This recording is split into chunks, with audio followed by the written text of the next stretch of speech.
Halo teman-teman semuanya, jumpa lagi di Terios Vlog. Nah, kali ini di Terios Vlog ini saya mau sharing-sharing pengalaman ya, setelah 3 tahun menggunakan mobil all new Terios ini.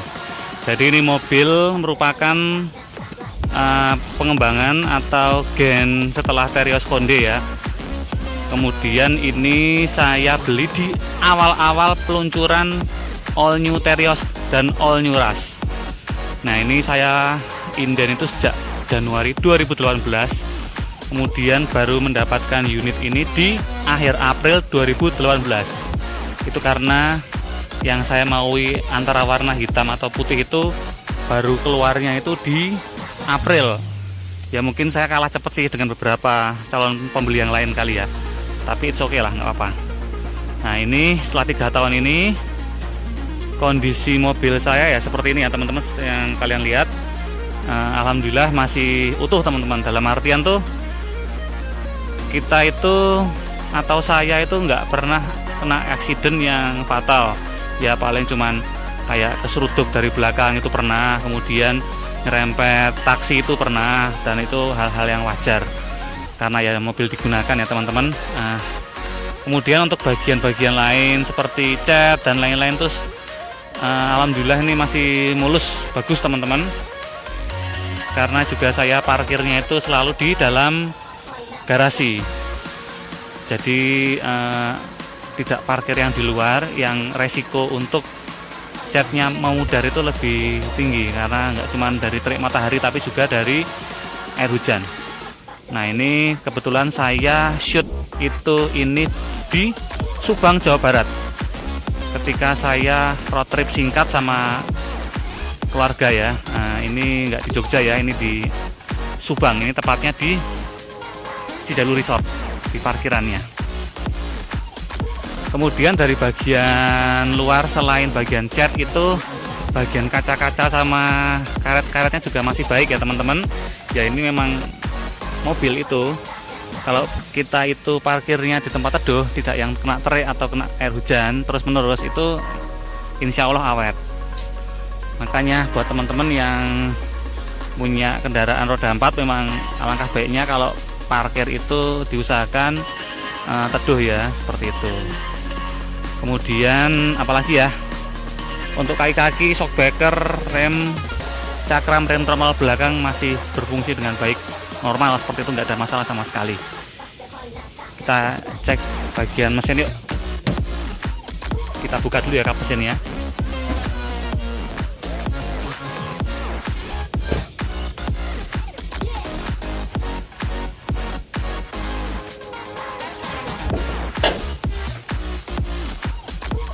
Nah, untuk bagian mesin ini masih standar ya, saya melakukan penggantian simple.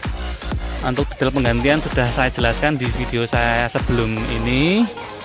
Kemudian untuk, nah ini yang paling penting adalah aki. Ini saya menggunakan aki standar teman-teman, dan sampai sekarang belum pernah saya ganti. Udah 3 tahun lebih ini, alhamdulillah masih kondisinya normal, tidak terjadi masalah apa-apa di aki ini, aki standarnya. Saya hanya rutin melakukan pengecekan dan isi air aki di servis di dealer ya, yang terpercaya seperti itu. Kemudian untuk penambahan-penambahan untuk performa kelistrikan dan lain-lain sudah juga saya jelaskan di video saya sebelumnya, seperti ini ya.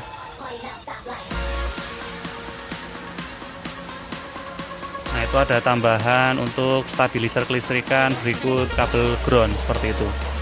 Karena saya juga menambahkan audio, jadi perlu sedikit penyesuaian ya, agar arus akinya itu atau arus listrik yang dari aki itu berfungsi berjalan dengan baik. Kemudian untuk bagian mesin dan lain-lain itu masih standar, dan bagian filter juga standar. Yang berubah ya ini ya, adanya tambahan intake seperti ini sama isian corong di bagian filter.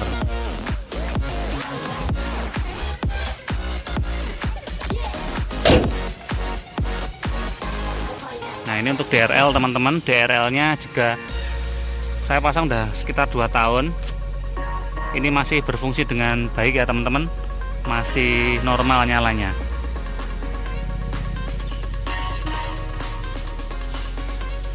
Kemudian bagian atap sudah ada roof racknya teman-teman, roof rack yang model slim ya, ini dari Kepotek. Berikut roof light bar yang slim ya, karena konsep mobil ini saya patok dengan konsep simple SUV sesuai dengan kapasitas mesinnya yang 1500 cc ini, biar tidak terlalu membebani bagian mesin ya. Jadi aksesoris yang saya pasang itu saya pikirkan untuk tenaganya, dalam artian tuh tidak over. Jadi kayak penggunaan ban, velg, roof rack dan lain-lainnya itu saya menggunakan yang wajar-wajar saja, seperti itu, sesuai dengan kapasitas dan struktur bodi mobil ini yang little SUV ya, bukan yang model seperti Fortuner atau Pajero, kan lain seperti itu. Yuk kita lihat bagian interior. Untuk bagian interior sudah saya ganti untuk joknya dan menggunakan kulit, ini wajib karena saya punya 2 anak kecil yang rawan muntah di jalan. Ini bagian interior yang ininya masih awet ya teman-teman. Apa itu, door trimnya ini tidak melembung, apa itu namanya tuh, kan dikasih lem nih, lemnya awet. Sudah 3 tahun nih, karena ini saya pasang jok 1 hari setelah mobil turun dari dealer, langsung saya pasang cover jok. Ini untuk tambahan saklar lampu DRL, ini lampu tembak, ini juga saya kasih cover setir. Nah ini 3 tahun ini ternyata menimbulkan seperti ini teman-teman ya. Nah ini tuh kayak catnya hilang ya, kena tangan sama keringet tangan kali ya. Ini mungkin gampangnya di stiker atau dicat ulang sih, nggak masalah sih bagi saya. Kemudian kita cek odometer kita ya.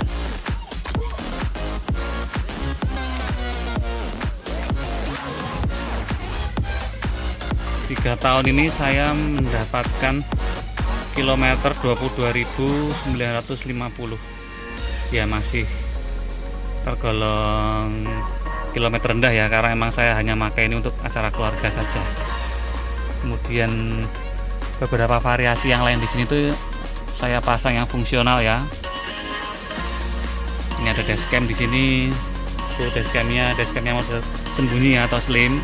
Ini untuk pemantau area belakang. Kemudian ini jok, kondisinya itu saya model rebahkan seperti ini karena untuk tidur anak-anak.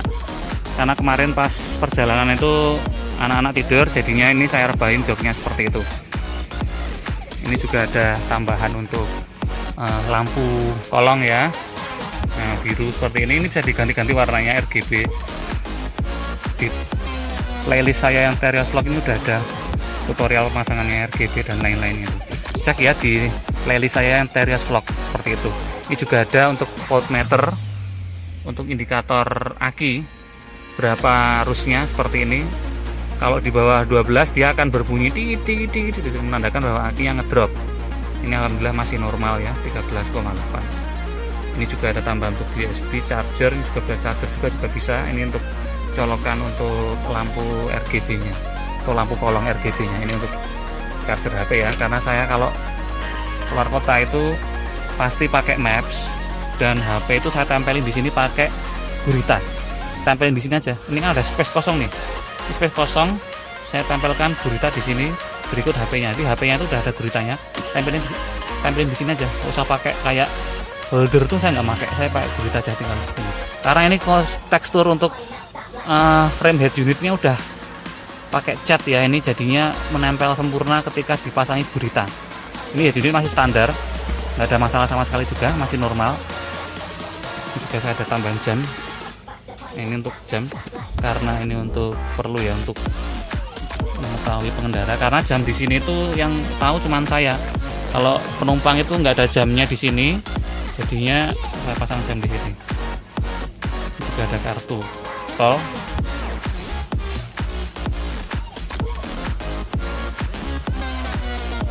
seperti itu. Ini TPMS teman-teman,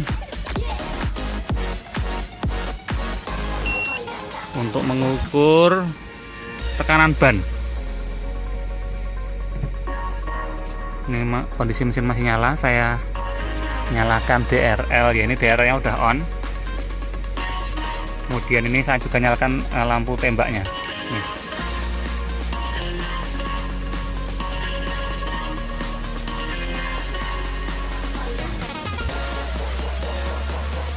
Nah, lampu tembaknya ini juga berwarna putih kekuningan ya. Sudah ada juga di Terios Vlog untuk tutorial untuk hasil sinarnya dan lain-lainnya, itu udah ada di Terios Vlog. Cek ya di playlist saya yang Terios Vlog. Tuh lihat ya, ini DRL, ini DRL. DRL nya ada on off nya, karena saya nggak pasang modul ya, itu untuk lampu atapnya.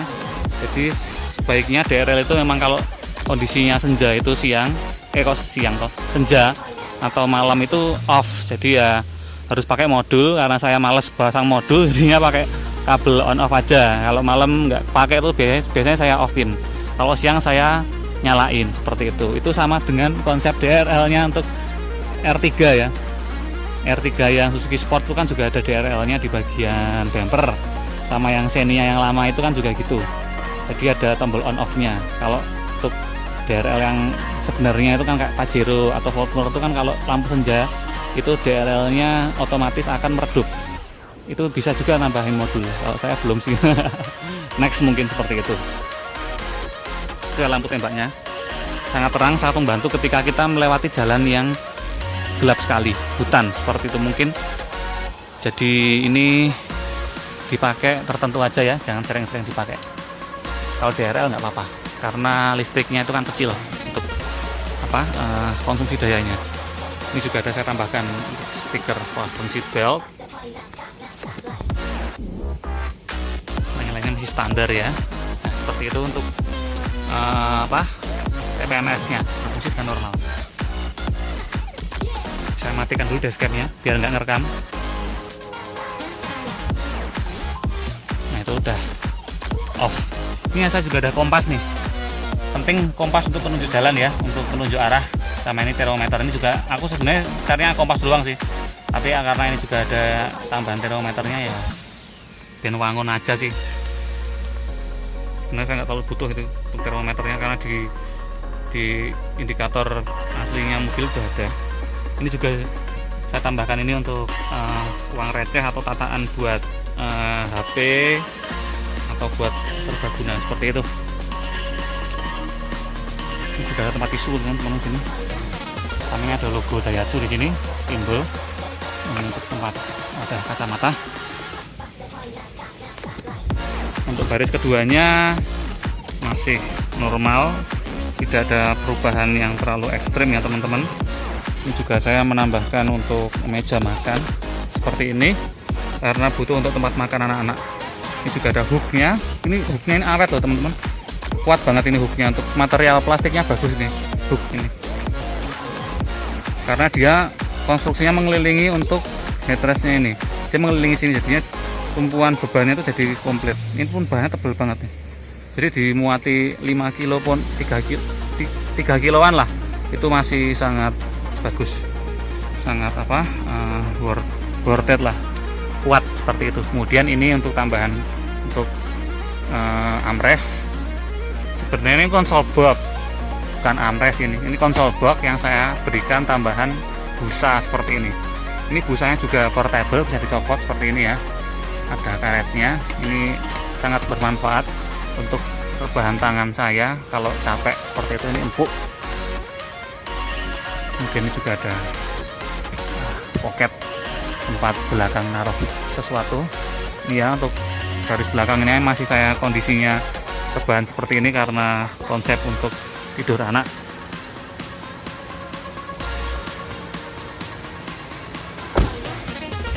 Bagian belakang saya nambahin beberapa aksesoris ya, semacam inilah. Ini tuh nggak ada gunanya, tapi saya seneng aja, entah kenapa. Nggak jarang yang pakai nih, dami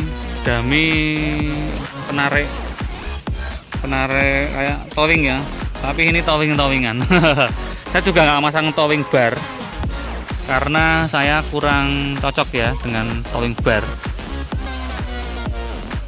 Selain itu juga karena garasi rumah saya itu mepet panjangnya, jadinya nantinya jadi apa itu, nggak bisa muat buat parkir motor. Padahal saya butuh parkir motor di depan mobil, jadinya ya itu. Kalau towing bar itu kan nambah panjang mobil ya, ini kan nambah panjang seperti ini. Nah itu saya nggak bisa karena kendaraan di rumah saya yang motor tuh nggak bisa parkir kalau mobil ini nambah panjang dengan towing bar itu. Jadi saya juga nggak pasang. Ini juga saya pasang muffler covernya Fortuner, lebih besar ukurannya. Ini juga saya tetel ya untuk stiker, bukan stiker, apa itu, emblem VVTi, dual VVTi sama emblem R. Saya copot ya, saya gantinya cuman seperti ini, Terios AV ala Peru 2 di Malaysia. Iya, satu lagi itu kaca film tuh juga saya udah ganti dengan RM 80% dan depan tuh 40% Black Beauty. Jadi kalau dari luar itu gelap. Untuk ban dan velg ini setupnya itu saya menggunakan setup semi off-road ya teman-teman. Jadi yang menengah lah seperti itu, tidak yang ekstrim, tidak juga yang standar. Ini ukurannya sama ring 17 sesuai dengan ukuran standar mobil ini, yaitu ring 17 juga yang tipe R. Kemudian ban menggunakan Bridgestone Dweller AT ukuran 225/65 ring 17 ini ya untuk ukuran bannya. Nah, kemudian untuk velgnya saya menggunakan XD series produk USA, tapi ini replika ya, bukan XD yang ori. Ini dari JF Luxury dengan model XD. Jadi gini teman-teman, JF Luxury yang versi lama itu masih menggunakan tutupnya itu XD series, tapi yang sekarang itu JF Luxury yang baru itu semuanya tulisannya itu JF Luxury, bukan XD series, entah kenapa seperti itu. Jadi kelihatan apa ya, lebih mengenalkan brandnya. Kalau ini kan nembak merek ya, XD series versi Amerika, KMC XD series seperti itu. Ini yang versi Monster 2. Kalau yang JF Luxury sekarang tuh tengah-tengahnya kan tulisan tuh JF Luxury, bukan XD series seperti ini. Ya, ini PCD 5x114, kemudian ini lebarnya 8, ET35.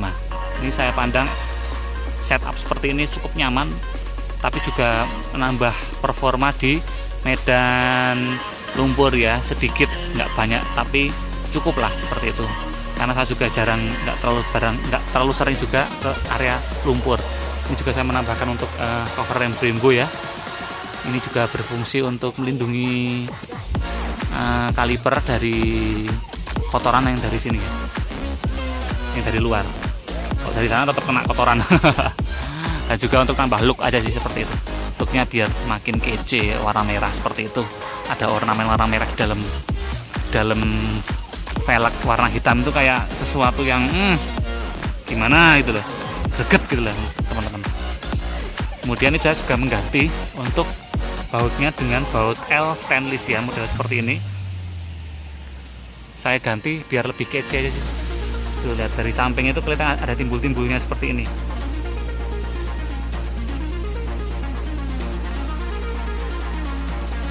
Ini ada headlamp washer, tapi ini headlamp washer dummy ya, bukan yang ori. Saya juga menambahkan itu ya untuk garnish hitam. Kemudian untuk grillnya saya pakai standar, tapi saya cat Carlas dengan warna hitam sebagian, tapi tengah-tengahnya chrome. Ini saya terinspirasi dari tipe All New Terios tipe R Custom dan juga Peru 2 Arus, karena juga modelnya seperti ini. Saya nggak pasang grill lain yang seperti Apollo dan lain-lain, masih belum berminat saya. Oh, yang terakhir saya juga memasang lampu sein super bright ya, lampu sein yang sangat terang. lampu sen loh, ini bukan hazard loh. Di lampu sennya ini saya sudah sedikit custom juga biar tidak hyper flash. Kalau hazard pasti nggak hyper flash, tapi kalau sen itu kadang hyper flash kalau tidak ditambahin resistor. Lagi-lagi ya, video sudah ada di playlist saya Interiors Vlog, cek ya teman-teman. Oke, mungkin kira-kira seperti itu aja ya untuk review singkat mobil saya ini yang sudah 3 tahun itu. Intinya bahwa All New Terios ini sangat nyaman, bandel seperti itu. Kemudian kenyamanannya juga sangat bagus, walaupun memang saya akui shockbreaker belakangnya agak keras. Dan ini saya masih pakai standar shockbreakernya, tidak saya apa-apain. Kemudian juga untuk mesinnya juga bandel, tidak pernah ada masalah.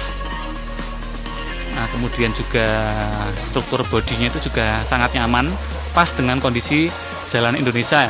Ini pas karena agak tinggi ya, untuk menembus medan berbatu itu cukupan lah seperti itu. Kemudian juga mobil ini tidak terlalu lebar, jadinya bisa buat blusuk-blusuk gitu di masuk jalan-jalan sempit seperti itu. Itu sangat pas. Pokoknya ini pas banget buat medan Indonesia yang jalannya kadang sempit tapi juga terjal. Oke, mungkin sekian ya untuk video singkat ini. Semoga menjadi referensi yang bermanfaat buat teman-teman yang mau beli mobil All New Terios atau Rush ini. Sangat recommended lah buat teman-teman semuanya karena 7 penumpang, kemudian tinggi tapi tidak lebar, tidak terlalu lebar maksudnya, jadi tidak ngebak-ngebak jalan. Dan juga dia itu mesinnya sama dengan Avanza Veloz ya, jadinya spare partnya banyak untuk kalau penggantian spare partnya itu mudah sekali. Oke, sampai jumpa ya di video saya selanjutnya. Semoga hari-hari Anda semakin happy dengan semuanya. Sampai jumpa ya di video saya selanjutnya. See you, dadah teman-teman.